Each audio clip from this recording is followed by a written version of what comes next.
Assalamualaikum warahmatullahi wabarakatuh. Sahabatku semua, semoga kita selalu dalam lindungan Allah Subhanahu wa taala.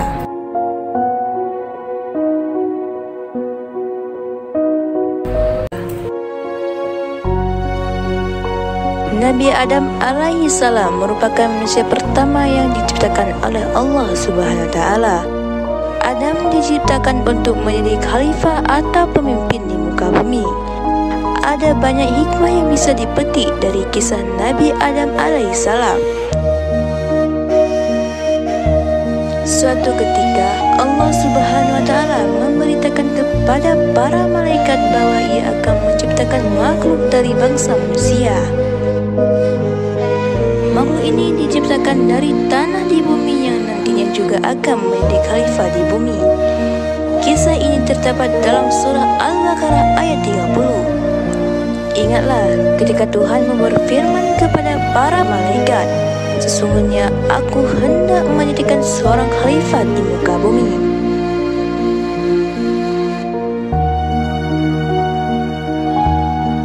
Allah pun memerintahkan para malaikat untuk mengambil tanah di muka bumi. Malaikat Israel berhasil menjalankan tugas dari Allah untuk mengambil saripati di dalam bumi.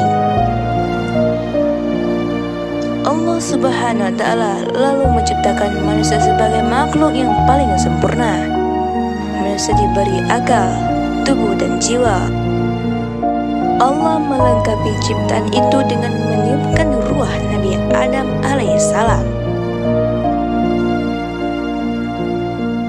Saat ruh di mulut, Adam bersin sambil mengucapkan Alhamdulillah, segala puji bagi Allah. Itulah ucapan pertama dari seorang Adam, manusia pertama di saga. Allah menyambut ucapan Adam dengan menjawab, Ya harmukallah, rahmat Allah atasmu. Allah melengkapi Nabi Adam dengan ilmu pengetahuan. Para malaikat pun diminta untuk bersujud sebagai bentuk penghormatan pada Adam. Saat semua malaikat bersujud, ada makhluk berupa iblis dari bangsa jin yang menolak untuk bersujud. Iblis menolak untuk bersujud karena merasa lebih baik dari manusia karena diciptakan dari api. Mendengarkan jawaban itu, Allah lalu mengutuk iblis dan mengusir mereka dari surga. Nabi Adam pun berdiam dan hidup di surga selama beberapa tahun.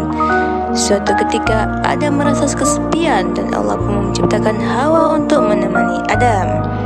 Adam pun menikahi Hawa dan mengizinkan mereka berdua tinggal di surga dengan syarat tidak mendekati pohon kuldi.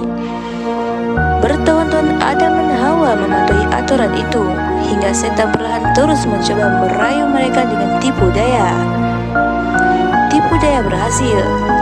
Nabi Adam lalu memeti buah pohon tersebut dan memakannya bersama Hawa. Namun, setelah itu, Adam dan Hawa langsung dihinggapi rasa bersalah dan aurat mereka tiba-tiba terbuka. Karena melanggar perintah itu, Allah Subhanahu wa taala lalu memerintahkan Adam dan Hawa turun ke bumi. Adam dan Hawa diturunkan di tempat yang berbeda. Selama 40 tahun mereka saling mencari dan bertemu di Padang Arafah atau Jabal Rahman, bukit yang penuh kasih sayang. Saat turun di bumi, Adam meratapi kesalahannya. Adam dan Hawa memohon ampun kepada Allah dengan bertaubat. Bumi yang berbeda dibandingkan surga membuat Adam dan Hawa banyak belajar dan berbagai tantangan dan kesulitan. Mulai dari bercocok tanam, berternak, dan melindungi tubuh dari berbagai cuaca. Adam dan Hawa juga membangun keluarga di bumi dengan melahirkan hingga 40 anak. Banyak riwayat yang menyebutkan anak-anak Nabi Adam dan Hawa dilahirkan secara kembar. Sebagai khalifah di bumi, Adam juga dianggap sebagai nabi dan rasul yang bertugas berdakwah di bumi. Adam menyampaikan dakwah kepada istri dan anak-anaknya mengenai ajaran keimanan kepada Allah Subhanahu wa taala. Nabi Adam juga menghadapi persoalan antara anaknya, Qabil yang membunuh Habil. Adam sangat murka terhadap Qabil.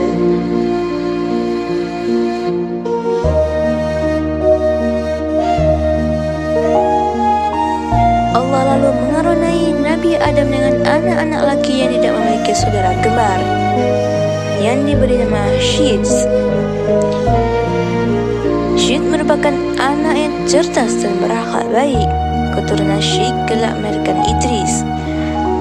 Nabi Adam lalu jatuh sakit saat berusia 960 tahun dan berwasiat kepada Syed untuk meneruskan dakwah.